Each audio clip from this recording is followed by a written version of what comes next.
সাল্লাম বললেন বেগানা নারী চেহারা দেখা হারাম। মনে আসেনি? যেটা বলেন আছে কি না? এইবার হযরতে সালাবা রাসূলুল্লাহর পিছনে সালাত আদায় করে বাড়ির দিকে রওনা দিছে। হঠাৎ এক বাড়ির কোলতে যাইতেছে, দেখে একটা নারী একটা মেয়ে গোসলখানায় গোসল করে, আর এত জোরে বাতাস আসছে, বাতাসে পর্দা সরে গেছে। মেয়েটার গোসল করা অবস্থায় সালাবা রাদিয়াল্লাহু তাআলা দেখে ফেলছে। এরে মুসলমান, সঙ্গে সঙ্গে সালাবা চোখের পানি ছেড়ে ডাক দেব, রব্বে কারীম,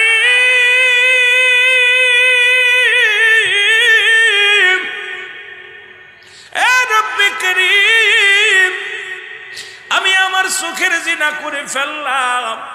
আর এই খবর যদি আমার নবী জানতে পারে রে, এই খবর যদি আল্লাহ পাক আমার হাবিবরে জানায়া দেয়, নবী বড় কষ্ট পাবে। আমি বেগানা নারী দেখে ফেলেছি। আজকে উলামা একরাম যারা ওয়াজ করো মাঠে ময়দানে, আজকে আলেম ওলামারা যারা আজকে বড় বড় কথা বলো, আলোচনা শুনে নাও। এবার হযরতে সালাবা সঙ্গে সঙ্গে জমিনের মধ্যে কান ধরে বসে পড়ছে, ডাক দে বলে, আমার আল্লাহ, আমি যে বেগানা নারী দেখে ফেললাম, আল্লাহ আমি তো দেখার কোনো চিন্তাও করি নাই, কিন্তু পাতা শেষিয়া পর্দা সরে গেছে, ওই নারীকে আমি দেখে ফেলেছি। রব্বে কারীম, এই সংবাদ যদি রাসূলুল্লাহ জানতে পারে তাহলে ইসলামের কলঙ্ক হবে। এই সংবাদ যদি আমার নবী জানতে পারে, আমার নবী বড় কষ্ট পাবে। এই সংবাদ যদি জানতে পারে রে, মুসলমানেরা কষ্ট পাবে। না না, আমি আর রাসূলুল্লাহর সামনে যাব না, রাসূলকার এই মুখ দেখাবো না। এই বলিয়া সালাবা রাদিয়াল্লাহু তাআলা, ও আমার যুবক বাবারা, যুবক ভাইয়েরা আমার শুনে নাও, মাহফিল দিতেছ শুনে নাও, দিলের কান্ডা লাগা শোনো। হযরত সালাবা উনি জঙ্গলে চলে গেলেন, পাহাড়ি জঙ্গলে পাহাড়ে চলে গেলেন। রাসূলুল্লাহ নামাজ আদায় করে একদিন নয়, দুদিন নয়, কটা দিন পার হয়ে গেল। জিবরিল আমিন এসে আমার নবীকে ডাক দিয়ে বলা, হাবিব, আপনি সাহাবীদেরকে নিয়ে সালাত আদায় করেন, অথচ আপনার প্রিয় সাহাবী সালাবা একটু নজর দিন, ওর দিকে নজর দেন, সালাবার দিকে নজর দেন। রাসূলুল্লাহ দিন আসরের নামাজ পড়িয়া আদায় করিয়া সাহাবীদের ডাক দে বলে, সাহাবীরা রে, আমার সালাবা কোথায়? সালাবার তো দেখি না, কয়টা দিন সালাবারে দেখি না। আর সাহাবীরা বলে, নবী গো, আপনার যুবক সাহাবী হয়তো দুনিয়ার কোনো কাজে ব্যস্ত আছে, নয়তো কোথাও আত্মীয় বাড়ি বেড়াইতে গেছে, না হয় কোথাও চলে গেছে। আমার নবী কয়, না, তোমরা খবর নাও, সালাবার খবর নাও। সাহাবীরা চলে গেলেন সালাবার খবর নেওয়ার জন্য। বাড়িতে যে সালাম দেয়, আসসালামু আলাইকুম আলাল বাইত, ভিতর থেকে আসসালাইকুম আসসালাম, বলে আপনি কি সালাবার বাবা? বলে হ্যাঁ। আমার নবী সাহাবী সালাবা রাদিয়াল্লাহু তাআলা কই, রাসূল খবর নেওয়ার জন্য পাঠিয়েছে আমাদেরকে। আরে বাবা ডাক দে কয়, বাজান রে, আমি সালাবার খবর নিতে আসছো, আমার সালাবার খবর আমি জানি না, কিচ্ছু বলতে পারি না। জোরে জোরে চিল্লায় বলা যাবে না আল্লাহু আকবার। মহব্বতের সঙ্গে দুরূদ শরীফ পড়ুন, আল্লাহুম্মা। ভাই একটু সাউন্ডটা একটু আরেকটু বাড়ায় রাখেন, টোনটা বাড়ায়, সাউন্ডটা বাড়ায় রাখেন। ওয়ালা আলি সাইয়্যিদিনা, ও তোমরা শোনো গো মন দিয়া, মদিনাতে কাঁদেন নবী উম্মতের লাগিয়া, বলো মদিনাতে কাঁদেন নবী। আরো জোরে বলেন, তোমরা শোনো গো মন দিয়া, তোমরা শোনো গো মন। এর মদিনাতে কাঁদেন নবী উম্মতের লাগিয়া, বলো মদিনাতে। আইরে দুরুদ সালাম পাঠাও তোমরা পাগল হইয়া, হায় হায় দুরুদ সালাম পাঠাও তোমরা। আরো জোরে বলেন, দুরুদ সালাম পাঠাও তোমরা পাগল হইয়া, তোমরা শোনো গো মন দিয়া, তোমরা। এর মদিনাতে কাঁদেন নবী উম্মতের লাগিয়া, বলো মদিনাতে কাঁদেন নবী। কত সাহাবীরা জান্নাত পেল নবীর পাগল হইয়া, কত সাহাবীরা, এরে আরো জোরে, কত সাহাবীরা জান্নাত পেল হইয়া। তোমরা শোনো গমন দিয়া, তোমরা শোনো গমন। এর মদিনাতে কাঁদেন নবী উম্মতের লাগিয়া, বলো মদিনাতে। ওরে হাফসি বেলাল নবী পেল কান্দিয়া কান্দিয়া, হায় হায় হাফসি বেলাল নবী পেল দিয়া। তোমরা শোনো গমন দিয়া, তোমরা শোনো গমন। এর মদিনাতে কাঁদেন নবী উম্মতের লাগিয়া। যুবক ভাইরা জোরে জোরে বলেন, মদিনাতে কাঁদেন নবী। আর দুরুদ সালাম পাঠাও তোমরা পাগল হইয়া, হায় হায় দুরুদ সালাম পাঠাও তোমরা। তোমরা শোনো গমন দিয়া, তোমরা শোনো গমন। এর মদিনাতে কাঁদেন নবী উম্মতের লাগিয়া, বলো মদিনাতে। আরে ওই মদিনায় কেমনে যাইব বইলা দাগ আল্লাহ আমায়, ওই মদিনায় কেমনে যাইব বইলা দাগ মওলা। মদিনাতে কাঁদেন নবী উম্মতের লাগিয়া, বলো মদিনাতে। আরে দুরুদ সালাম পাঠাও তোমরা পাগল হইয়া, হায় হায় দুরুদ সালাম ইয়া। তোমরা শোনো গমন দিয়া, তোমরা শোনো গমন। এর মদিনাতে কাঁদেন নবী উম্মতের লাগিয়া, হায় হায় মদিনাতে। ও নবীর প্রেমিকেরা রে, দিলের কান লাগা শোনো। রাসূল পাক সাল্লাল্লাহু আলাইহি ওয়াসাল্লামের কাছে খবর আসলো, নবী গো, ও মায়ার নবী, আপনার সালাবার বাবা সালাবার খবর জানে না। নবী বললেন, আমি নিজেই যাব খবর নেওয়ার জন্যে। রাসূলুল্লাহ চলে গেলেন খবর নেওয়ার জন্যে। সালাম দেয়, বাড়িতে যা, আসসালামু আলাইকুম। ওয়ালাইকুম আসসালাম। নবীকে দেখে সালাবার বাবা বড় আনন্দিত হলেন, কয় ইয়া রাসূলুল্লাহ, ইয়া হাবিবাল্লাহ, আপনি আসেন, ভিতরে আসেন। রাসূলুল্লাহ ভিতরে গেলেন, ডাক দে বলে, সালাবার বাবা, আমার সাহাবী কই? আজ কটা দিন আমি তারে দেখি না, মনটা বড় ছটপট করে সাহাবী কি দেখার জন্য, বলো আমার সাহাবী কই? আরে বাবার মুখে সন্তানের মুখ, সন্তানের কাঁধে বাবার লাশ, বাবার কাঁধে সন্তানের লাশ। যে বাবা তার সন্তানের লাশ কাঁধে নিছে রে, এই বাবা জানে সন্তানের লাশ কত ভারী। সালাবার বাবা চোখ দিয়া টপ টপ করে পানি ছেড়ে দিছে, চোখের পানি ছেড়ে কান্দার বলি, ইয়া রাসূলুল্লাহ, ইয়া হাবিবাল্লাহ, আমি বলতে পারি না আমার সালাবা কোথায়, বলতে পারি না। রাসূল সঙ্গে সঙ্গে তাকাইলেন, ঘরের ভিতরে মাটি খোঁড়া, নতুন মাটি খোঁড়া। আমার নবীজি ডাক দিয়ে বলেন, ও সালাবার বাবা, এই ঘরের মধ্যে কেন নতুন মাটি খোঁড়া আর কবরের মতো দেখা যায়? বলি, ইয়া রাসূলুল্লাহ, ইয়া হাবিবাল্লাহ, আমি আপনার কাছে আর লুকাবো না, যেহেতু আপনি আমার সালাবারে এত ভালোবাসেন, আমার সালাবা আপনাকে অনেক ভালোবাসতেন। ইয়া রাসূলুল্লাহ, ইয়া হাবিবাল্লাহ, এই যে ঘরের মধ্যে যে কবরখানা নতুন খোঁড়া দেখছেন, এইটাই আমার সালাবার কবর। এই জায়গা শুয়ে আছে আপনার প্রেমিক সাহাবী। জোরে জোরে চিল্লায়া বলা যাবে না মারহাবা। রাসূল বললেন, কি হয়েছিল বলো? আমার সাহাবী মারা গেছে, কিছু বলো নেই কেন? বলে, হুজুর, আমি কেন উত্তর দিতে পারবো না, আমার কাছে একখানা পত্র আছে, আমার সন্তান মরে যাওয়ার আগে একখানা চিঠি লিখে থুয়ে গেছে। এই চিঠিখানা একমাত্র সাক্ষী প্রমাণ রসুলের কাছে চিঠিখানা আনা হলো। চিঠির মধ্যে লেখা দিছে, আমার আব্বা জান, আপনি আমার আব্বা, আপনার হতে 14টা হক, জীবিত থাকতে 7টা, ইন্তেকালের পরে 7টা হক। এই 14টা হকের একটা হক আমি আদায় করতে পারলাম না গো আমার আব্বা জান, আমার আব্বা জান। আমি মারা যাব জানি না, গভীর রাত্রে না জানি রাত্রে মারা যেতে পারি।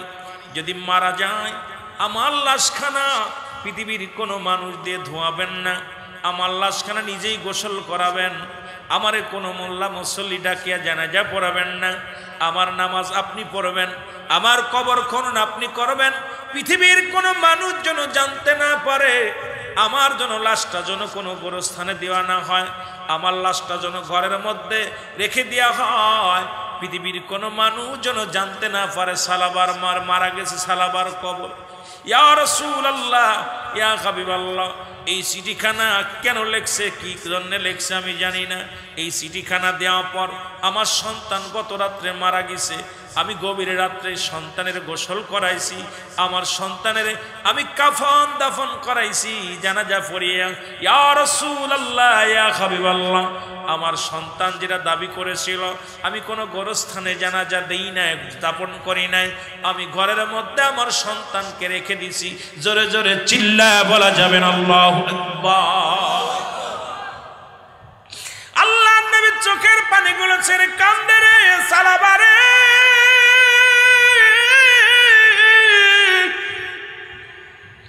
ও আমার প্রিয় সাহাবী সালাবারে,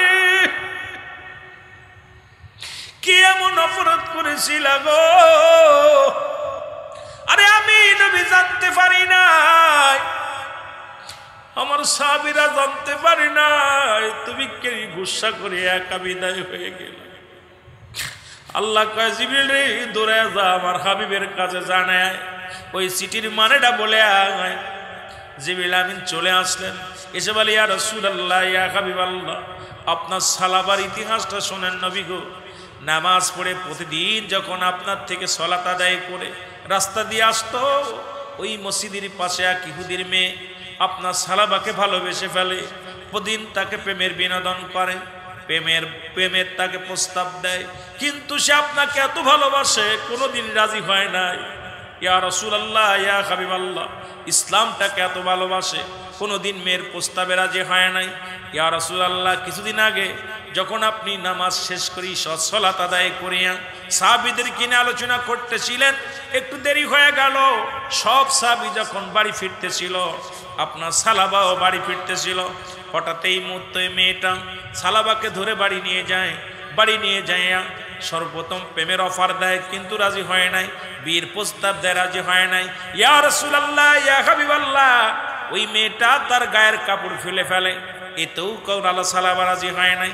এরপরে পণ্যের কাপড়টা খুলে যখন উলঙ্গ হয়ে যায়, তখন সালাবা একটা চিৎকার মেরে বলে ইয়া রাসূলুল্লাহ,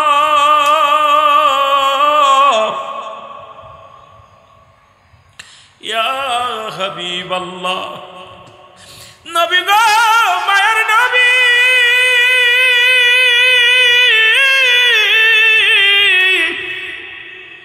সালাবা একটা চিৎকার মারিয়া জমিনের মধ্যে বেহুশ হয়ে পড়ে যায়। এরপরে সারা রাত ওখানে থাকে। সকালবেলা মেয়েটা ওই সালাবার হাত ধরে টানতে টানতে নিয়ে রাস্তার মধ্যে ফেলে।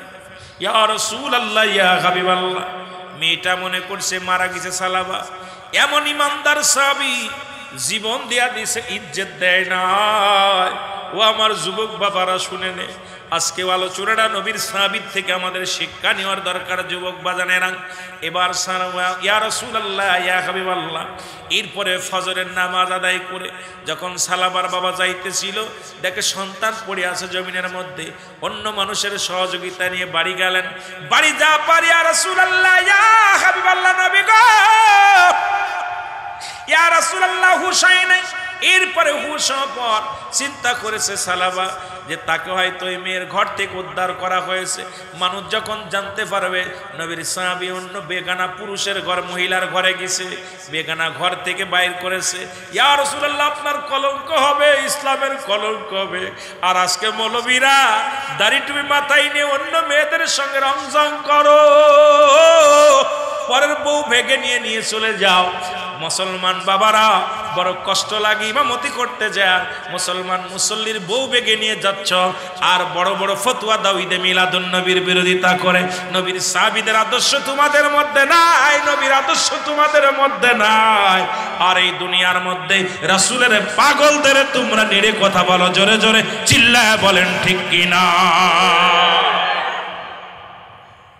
ইয়া রাসূলুল্লাহ, ইয়া হাবিবাল্লাহ, ওই সালাবা এই জন্য সে বলছে তাকে যেন গোরস্থানে কাফন দাফন না দেওয়া হয়। মানুষ বলবো যে সেই নবীর সাহাবী ওই যে ওই বেগানা নারীর ঘরে যে ধরা পড়ে মারা গেছে, ইয়া রাসূলুল্লাহ নবীর দুর্নাম হবে, ইসলামের কলঙ্ক হবে।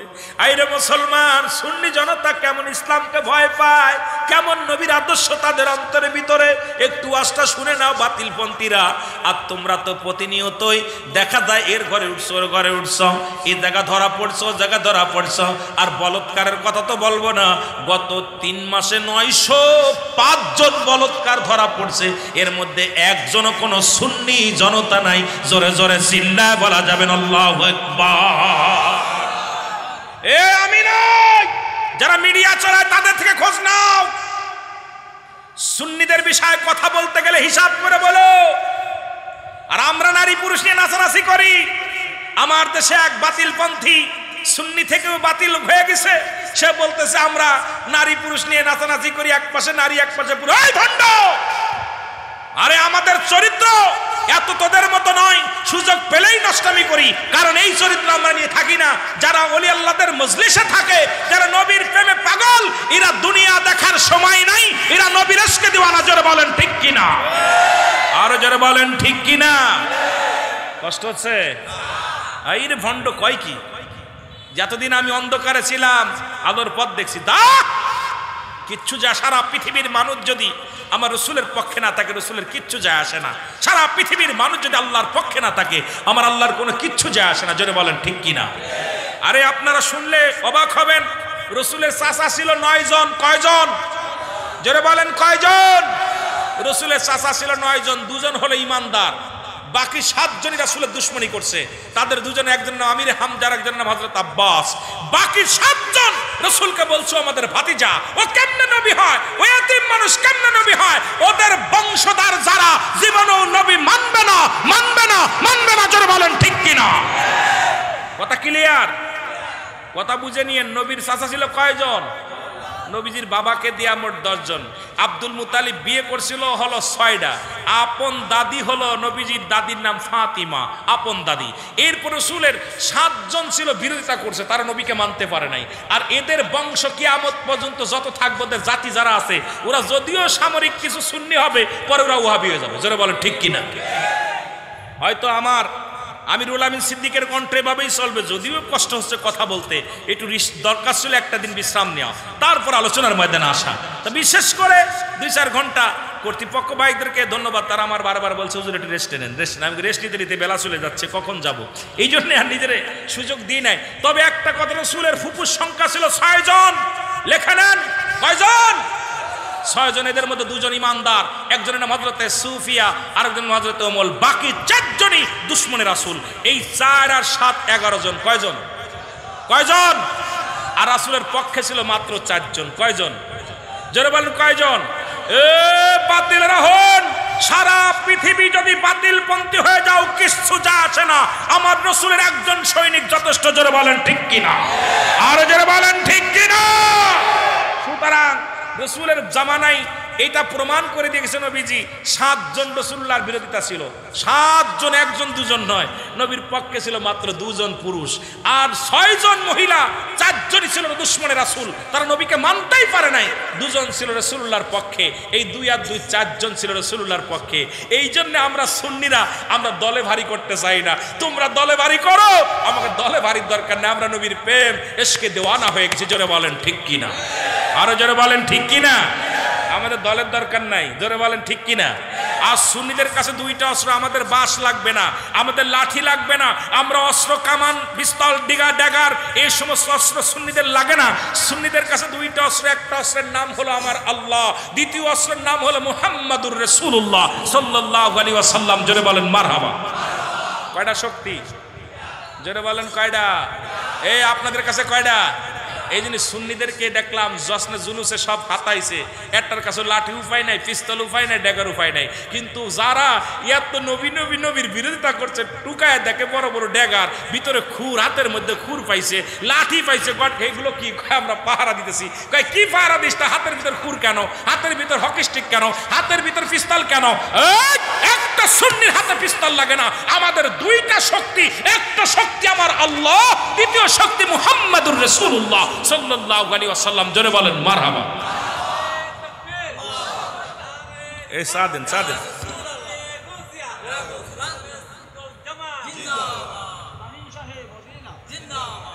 কষ্ট পাচ্ছেন নি? কষ্ট পাচ্ছেন? আমি যে কথাগুলো বলি একটু খেয়াল করবেন, হয়তো বুঝতে একটু কষ্ট হচ্ছে, যেহেতু আমাদের ভাষা আপনাদের বুঝতে কষ্ট হয়, স্বাভাবিক ব্যাপার। তবে আমি বইয়ের ভাষা বলার জন্য চেষ্টা করতেছি, যদিও একটা মুসাব্বা খেয়ে যাচ্ছে, কারণ কিছু কিছু মুসাব্বা খাচ্ছে বুঝতেছি, তারপরও চেষ্টা করতেছি আপনাদের যে বোঝানোর জন্যে। আমি যে কথাগুলো বলি খুব খেয়াল করবেন যে রুহুল আমিন সিদ্দিকী সাহেব কী বলে গেল। কারণ আমরা কোনো পৃথিবীর কোনো ক্ষেপণাস্ত্র বোমাবাজি এগুলো পছন্দ করি না। আমাদের দুইটা শক্তি আমাদের কাছ থাকে। যখন হযরত আলী রাদিয়াল্লাহু তাআলা যখন আপনার আমরকে মারার জন্য রওনা হয়েছিল, রসুল বলছে, আলী, আমরের কাছে তো অনেক অস্ত্র, আমরের কাছে অনেক জনবল, আমরের কাছে অনেক মানুষ, তুমি কি করবা? বলি, ইয়া রাসূলুল্লাহ, আমার কাছে দুটো অস্ত্র আছে, যে অস্ত্র আমরের কাছে নাই, যে অস্ত্র পৃথিবীর আর কারোর কাছে নাই। ইয়া রাসূলুল্লাহ, আমি নবীর প্রেমিক, আমার কাছে আছে। নবী বললেন, তুমি অস্ত্র কি অস্ত্র কিনছো? ইয়া রাসূলুল্লাহ, আমি অস্ত্র কবে কিনছি আপনি জানেন, আমার অস্ত্রের দাম কত আপনি জানেন, আমার অস্ত্রের ক্ষমতা কেমন, পাওয়ার কেমন আপনি জানেন। নবীজি বলছে, আলী, কি বলতে চাও? তুমি কবে অস্ত্র কিনলে আমি তো জানি না, তোমার অস্ত্রের দাম কত তাও তো বলো নাই, তোমার অস্ত্রের পাওয়ার কেমন তাও তো বলো নাই। বলি, ইয়া রাসূলুল্লাহ, আপনি সব জানেন। সুবহানাল্লাহ বলেন না? আরো জোরে, আরো জোরে। এর এই যে একটু আগে হায়দার আলী গজল গাইল না, শোন বাবা, ওয়াজ তো কত ওয়াজ রয়েছে, একদিনে কিছু কই চারতাম নি, এরম 10 রাত 15 রাত নিয়ে বসতে হইব, তারপরে কিছু কথা হইব। কথা বুঝেননি? তা হযরত আলী বলতেছে, ইয়া রাসূলুল্লাহ, ইয়া হাবিবাল্লাহ, আমার অস্ত্রের পাওয়ার কেমন আপনি জানেন, আমার অস্ত্রের ক্ষমতা কেমন আপনি জানেন, আমার অস্ত্রের দাম কত তাও জানেন, আমার অস্ত্র কবে সংগ্রহ করেছে এটাও জানেন। রাসূলুল্লাহ বলতেছে, আলী, তুমি অস্ত্র কত দিয়ে কিনছো? বলে, হুজুর আপনি জানেন। দাম কত? কয় এটাও জানেন। পাওয়ার কেমন? কয় তাও জানেন। রসুল বলতেছে, আলী, কি বলো, আমি তো কিছু জানি না। বলি, ইয়া রাসূলুল্লাহ, আপনি কথা দেন আমাকে ওরে মারার জন্য যাইতে দিবেন কিনা? সুবহানাল্লাহ বলেন না? আর আসতে কইতেন নি রে? হযরত আলী বলতেছে, ইয়া রাসূলুল্লাহ, আমরকে মারার জন্য আমার যুদ্ধে যাইতে দিবেন নি বলেন, কারণ আপনাকে গালি দিছে। এনায়েতুল্লাহ আব্বাসের ছাত্র, আমি ওকে স্যালুট দিই, ওরে রাসূলকে নিয়ে গালি দিছে। আর হযরত আলী উনি সিংহ পুরুষের মতো বলছে, ইয়া রাসূলুল্লাহ, ইয়া হাবিবাল্লাহ, সারা পৃথিবী একদিকে, আমি আলী একদিকে, কারণ আমার রাসূলকে নিয়ে কটূক্তি করছে, পৃথিবীর সবাই মানতে পারে, আমি আলী মানতে পারি না। এনায়েতুল্লাহ আব্বাসীর ছাত্র, পৃথিবীর মধ্যে তাকে স্বাগতম জানাই যে আমরা সুন্নিরা নীরবতা পালন করছি, কিন্তু আমার রাসূলের সুন্নাতকে নিয়ে, আমার মিলাদুন নবীকে নিয়ে কথা বলার সঙ্গে সঙ্গে এই পাগলটা গজরে উঠছে। এই জন্য তাকে হাজারবার স্যালুট জোরে বলেন ঠিক কিনা? হযরত আলী বলতেছি, ইয়া রাসূলুল্লাহ, আমাকে কি যেতে দিবেন? আলী রে, তোমার কাছে কোনো অস্ত্র নাই, তুমি যার সাথে লড়াই করতে যাচ্ছ তার সাথে তুমি পারবা না। বলছি, ইয়া রাসূলুল্লাহ, আমার কাছে যে অস্ত্র আছে ওর কাছে তা নাই, আমার অস্ত্রের যত পাওয়ার আছে এত পাওয়ার তার নাই। নবীজি বল, তুমি বলো। কয়েছে, হুজুর আমার যাইতে দিবেন তো? কয়, ঠিক আছে, তোমার যাইতে দিলাম। ইয়া রাসূলুল্লাহ, আমার অস্ত্র যেদিন, আমার অস্ত্র দুইটা, একটা হলো আমার আল্লাহ, দ্বিতীয় হলো মুহাম্মাদুর রাসূলুল্লাহ। আমার নবীজি বুকের সঙ্গে টান দিছে আলীরে, টান দিনে বুকের ভিতর টান দে, আলী রে, তুমি আমার আল্লাহকে এত ভালোবাসো, আল্লাহ রাসূলকে ভালোবাসো? হযরত আলী বলছে, ইয়া রাসূলুল্লাহ, ইয়া হাবিবাল্লাহ, তাম পৃথিবী 7,000 ধন যদি আমি আলীকে এক পাশে দিয়ে দেওয়া হয়, আমি এটা চাই না, আমি আমার রসুলের কদম মোবারক চাই। আমার রসুলের কদমের মধ্যে ধুল্লি পরিমাণ বেইজ্জতি করবে, আমার রসুলের চাদরকে নিয়ে টানাটানি করলে আমি আলী জীবনটা কতল হয়ে যাব, তবু এই বাতিলের সঙ্গে আমি আলী একাই লড়ব। জোরে বলেন না মারহাবা, আরো জোরে বলেন মারহাবা। ঠিক রাসূলের পাগল এইভাবে চলে গেলেন, যে ডাক দে আমর, চিৎকার দিছে আমর, আর বলতেছে কে? কালী, আমি আলী। কথা ওয়াজ কিন্তু কোনে রাখছি, মনে রাখেন কিন্তু ভুলে যাবেন না, আমি আলী। ও বাজান আসছো? বলে তোমার বাবা তো আমার বন্ধু, তুমি আমার বন্ধুর ছেলে, আমার সুন্দরী মেয়ে আছে, তোমার লগে বিয়া দেবো। বাবা আমি জানি তোমার খুব শক্তিশালী। আমার রসুলকে গালি দিছস? আমি প্রতিজ্ঞা করেছি তোর জিহ্বাটা নিয়ে যাওয়ার জন্য। সুবহানাল্লাহ বলেন না। প্রতিজ্ঞা করেছি তোর জিহ্বাটা নিয়ে যাব। আমার বলতে বাজান তুমি যুবক মানুষ, রক্ত গরম, আমার কাছে অস্ত্র আছে, টাকা আছে, ধন সম্পদ আছে, যা আছে বা সব পাবা, মুহাম্মাদের কদমে কিচ্ছু পাবা না। ও তো নিজেই ফকির, নিজের কিচ্ছু নাই। বাপ মারে খাইছে, বাবারে খাইছে পেটে থাকতে, মারে খাইছে কিছুদিন আগে, তারপর দাদারে খাইছে, চাচারে খাইছে একদম। সুতরাং আমার রসুলকে নিয়ে কথা বলতেছে, আর আলী রাদিয়াল্লাহু তাআলা রক্ত গরম হচ্ছে, পুরো গায়ের পশমগুলো খাড়িয়ে গেছে। ডাকতে বলে আমার কথা হিসাব করে বলো। বলে কি হিসাব করে বলবো বাবা? তুমি আমার পক্ষে আসো, সব পাবা। বলছে আমর, বলছে আমি তোমার পক্ষে যেতে তোমার জিহ্বাটা নেওয়ার জন্য এসেছি। বলে বাবা তুমি অস্ত্র আনছো? বলে হ্যাঁ অস্ত্র আছে। কি অস্ত্র আনছো?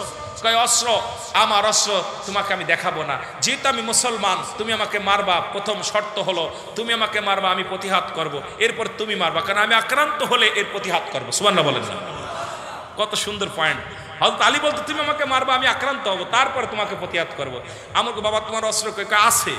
সুবহানাল্লাহ বলেন না। আমার বাবা তোমার অস্ত্র দুটো দেখাও না। আমার কাছে তো দুইটা অস্ত্র আছে, তোমার কাছে নাই, আর আমার অস্ত্রের যত পাওয়ার তোমার অস্ত্রের পাওয়ার গো ডাউন, সব শেষ, ও কাজে লাগবে না। কথা বলছেন নি? তোমার এত জনবল আছে, আমার কাছে যা আছে তোমার কাছে নাই। আমার চিন্তা করে কি রে পাগলাই কই কি? কয় দেখাও না বাবা অস্ত্রটা। কয় অস্ত্র দেখানো যাবে না, তুমি মারো। আমর বলতেছে ঠিক আছে, যেহেতু মায়ের খাওয়ার জন্য প্রস্তুতি আছে, খাও। আমর একটা তীর মারছে, এত জোরে মারছে, মারা পর এত জোরে মারছে এপার ওপার হয়ে যাবে, এত লোহার ঢাল ধরছে, ছিদ্রা হয়ে এপার ওপার চলে গেছে। আর শেরে খোদা হযরত আলী তীরটাকে এইভাবে ধরে ফেলেছে, আল্লাহু আকবার বলে, বিসমিল্লাহ আল্লাহু আকবার বলে, ইয়া রাসূলুল্লাহ বলে ধরছে। এবার আমর তো কাফন উঠে গেছে। পরে কি রে বাবা এই তীর ঠেকাই ফেলছে? কয় এবার মায়ের খাওয়ার জন্য প্রস্তুতি হও। আরেকটা মারতে কয় না, খবরদার, কথা ছিল তুমি একটা মারবা, আমি একটা মারবো, তা এখন তুমি মারছো, এখন প্রস্তুতি হও। আমর কয় বাবা দাঁড়াইলাম, মারো, এত দূরে আসবে না, আমি নেমে আসবো? কয় নামা লাগবে না, ওখানেই থাকো, ওখানেই থাকো, কারণ আমি আমার নবীর প্রেমিক, আমার দেহে আছে নবীর প্রেম, আমার দেহে আছে আমার আল্লাহর গোলামি, সুতরাং তুমি ওখানেই দাঁড়াও। আমর কয় বাবা এই করো, তুমি আমি নিচে আসি? কয় না, নিচে পর্যন্ত আসা লাগে, তুমি থাকো। আলী বলতেছে আমর তুমি যেহেতু পরিচয় দিছো আমার আব্বার বন্ধু, তুমি তোমার মুখের দিক তাকাইলে আমার বাবার কথাটা মনে পড়তে পারে, তোমাকে একটা সুযোগ দিলাম, যদিও বাবার কথা মনে পড়বে আমি তোমাকে ছাড়বো না, জিব্বা নিয়েই যাব, তবে সুযোগটা হলো তুমি একটু ঢাল ধরো, বিশাল একটা ঢাল ধরো, কারণ তুমি আড়াল নাও।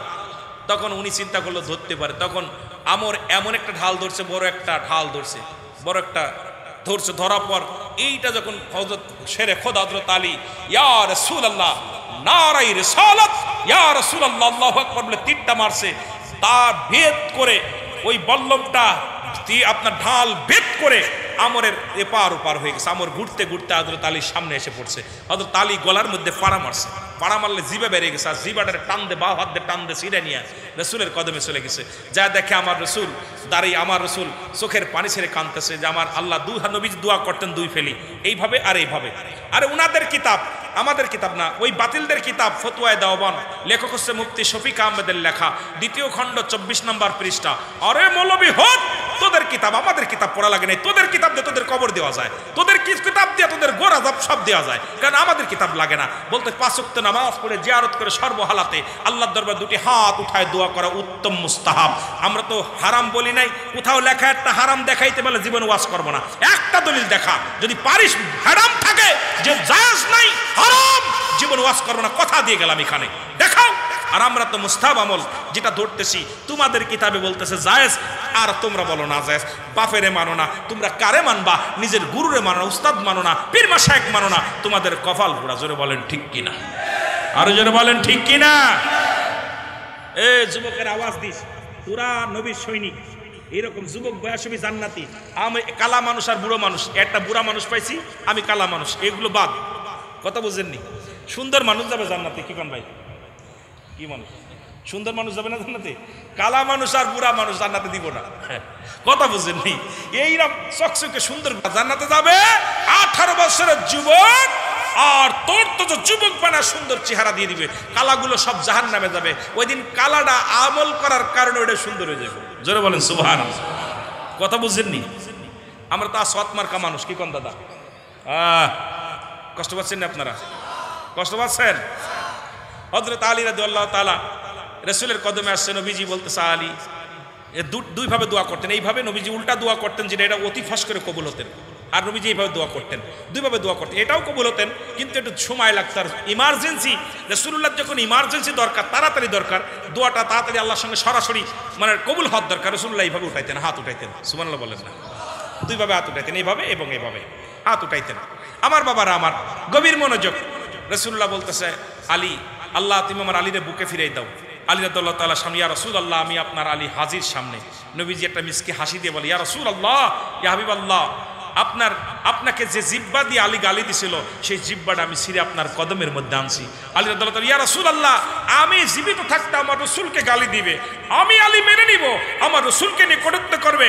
আমি সুন্নিদেরকে বলতে চাই, আরে আমরা বেঁচে থাকতে সুন্নিরা আমার রাসূলকে আমাদের যা বলবা বলো, আমাদেরকে গালি দাও দুঃখ নাই, আমাদেরকে হত্যা করো দুঃখ নাই, আমাদেরকে মেরে ফেলো কষ্ট নাই, কিন্তু আমার রাসূলকে নিয়ে কটূক্তি করলে আমরা জীবনকে বাজি রেখে তোমাদের পরে ঝাঁপিয়ে পারবো। আমরা এক চুল পরিমাণ সাথ দিব না। আমরা রাসূলকে ভালোবাসি। জোরে বলেন ঠিক কিনা? আরো জোরে বলেন ঠিক কিনা? আমরা আমার নবীকে জানের চাইতে বেশি ভালোবাসি।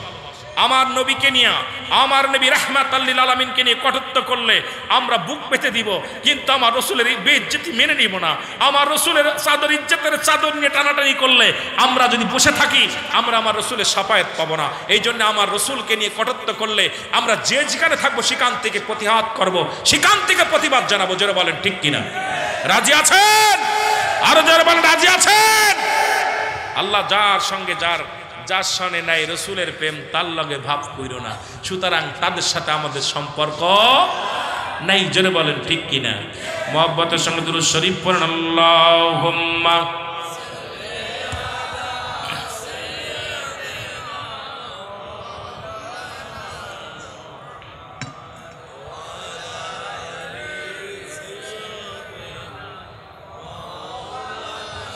এমন হাবিব আমার মুক্তির কারণে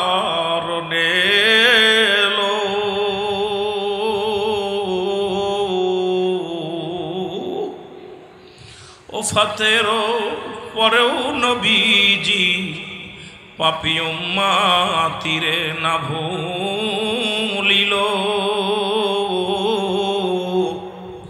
এমন হাবিব আমার। আমি বলতেছিলাম মুসলমান দিলের কান্ডা লাগা শোনো গো,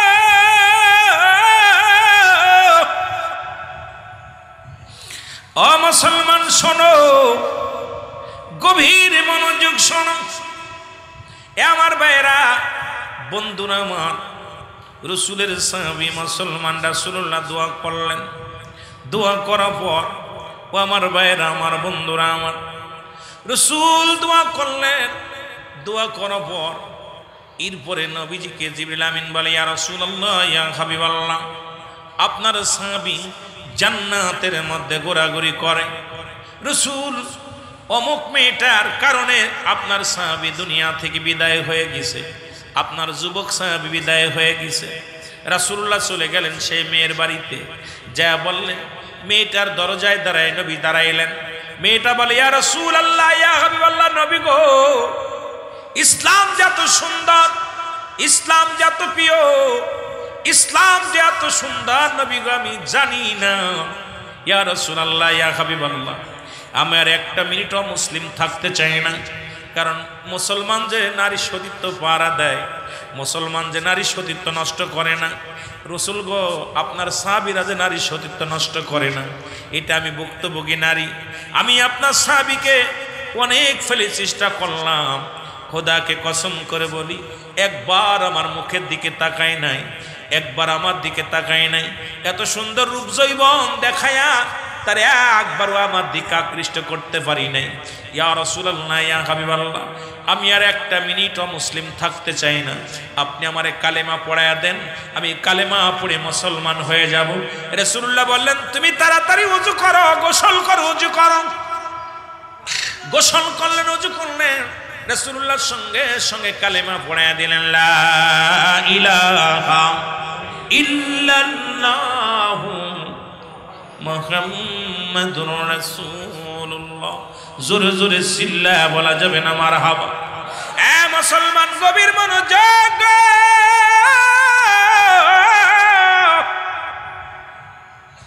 ইয়া দ্বারা প্রমাণ হয় সুন্নিরা কোনদিন অন্যায় করতে পারে না। সুন্নিরা মুসলমান সবসময় রাসূলকে ভালোবাসে, রাসূলের প্রেম বুকে ধারণ করে। আমার বাবারা, সুন্নিদের কাছে যেমন নারীরা মুসলমান সুরক্ষিত রয়, পৃথিবীর মধ্যে, এই পৃথিবীর মধ্যে এমনভাবে সুন্দরভাবে নারী সতীত্ব নষ্ট করার জন্যে বাংলাদেশে অসংখ্য মানুষ আছে, কিন্তু সুন্নিদের কাছে নিরাপত্তা তারা থাকে। আমার রাসূল সেই শিক্ষা দিছে, জোরে বলেন ঠিক কি না? আর একটু জোরে জোরে চিল্লায়া বলা যাবে না মারহাবা? আর একটু জোরে জোরে চিল্লায়া বলা যাবে না আল্লাহু আকবার? আমার দয়াল নবী বিহনে আপন বলতে কেহ নাই জগতে, আমার আপন বলতে, আরো জোরে বলেন, আমার আপন বলতে। ওরে ভেবে দেখি আমি সবই মিশে, ভেবে দেখি আমি সবই মিশে, অগমিশে মায়ার সংসারে, আপন বলতে কেহ নাই জগতে, আমার দয়াল নবী বিহনে, আমার মায়ার নবী আপন বলতে কেহ নাই জগতে, আমার আপন বলতে